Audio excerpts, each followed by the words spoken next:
Hello, everybody. I hope you are doing well. Today, we're going to cover Chapter 12, Deceptive Communication.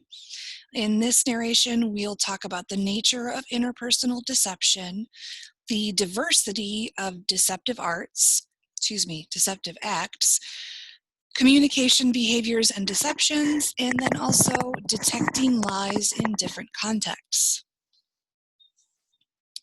So when we talk about the definition of deceptive communication, ultimately this is when a speaker transmits information knowingly and intentionally for the purpose of creating a false belief in the receiver. So the knowingly and intentionally aspects are important to remember about, ultimately what defines deceptive communication. When we talk about the nature of it, there are three types of lies. There's, first of all, high stakes lies. These are where penalties for getting caught lying are very severe. So some examples of when this might happen are when you forge a signature, when you impersonate a licensed professional, you misrepresent income on your tax returns, you file false insurance claims, you commit perjury. All of those are probably high stakes lies. Then next we have low stakes lies, where penalties are relatively mild for this type of deception. Some examples of low stake lies are saying you're happy to meet someone when you actually aren't, saying that you have plans to get out of an undesirable social commitment, or falsely complimenting someone's appearance. Then we have middle stakes lies. An example would be lying to get out of a speeding ticket, or claiming that you didn't witness a classmate cheating when you actually did.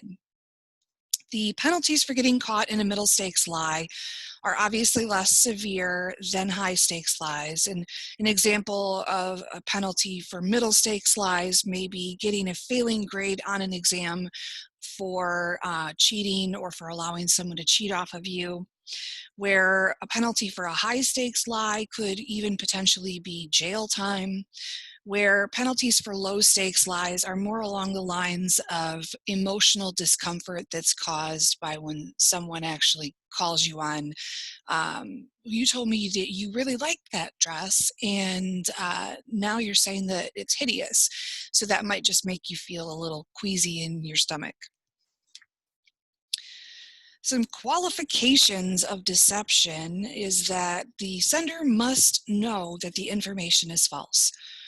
They have to know that it's not true, but if they believe that it is true, then that would negate the whole concept of deception.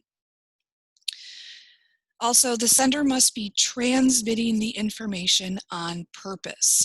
They need to be giving the information, passing along that deceptive message intentionally.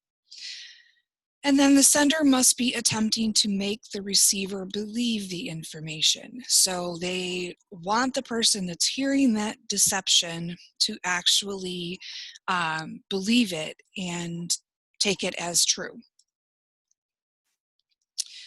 When we talk about lies, we can ask, when is a lie not actually a lie? Some examples here. You're not lying if you believe what you're saying is true. Even if it isn't an actual fact, if you've convinced yourself that it is true and you talk about it, you share that message, that doesn't make it a lie. Also, you're not lying if you don't intend for others to believe what you're saying. So if you tell a lie, but you don't actually assume that people are going to believe you. So an example here is if you said, oh my gosh, I am so hungry I could just eat a horse. Well, we know that's not true, and so that would not be a lie. Also, you cannot lie to yourself. A lot of people use that cliche, I was just lying to myself. It's impossible. First of all, you can try to change your opinions, and that may or may not work. But logically, you can't believe something when you know that it's a lie. You are the sender and the receiver, so you obviously can't pose as, you know, the truth sayer and the deception sayer at the same time. A few more elements of lies. Deception involves the transmission of information, general information, not just the transmission of words. So you can actually lie without saying anything. For example, if you haven't told your mom that your boyfriend moved in with you, when she comes to visit, you may be sure to hide his things in the closet and make it look as if, you know, no one else is living there. You're not lying to her specifically by saying, no, he's not living here. You're just hiding the information and causing the lie with that. Also consider that motive is not a component of deception. So lying is still lying, even if we do it for the right reasons. If we think that we should lie to someone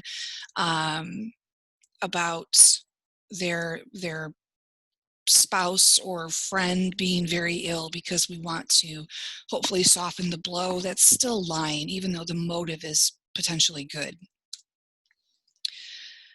Deception is a common component of politeness. So we find ourselves wanting to be polite to people, and sometimes that means that we have to deceive them. Politeness involves making others feel appreciated, whether that feeling is genuine or not. So, oh my gosh, I'm so happy to see you, even though really you couldn't care less, excuse me. And then ultimately, unedited honesty would be seen as highly impolite. There's some people that are probably a little more honest. We talk about brutal honesty, but generally, I think most of us tend to be slightly deceptive in order to protect people's feelings and to be polite. When we talk about online communication and deception, we find that it's more common when it comes to online communication. Many people are deceptive about their identities or their personal characteristics online. They do this intentionally because it really is very easy to do.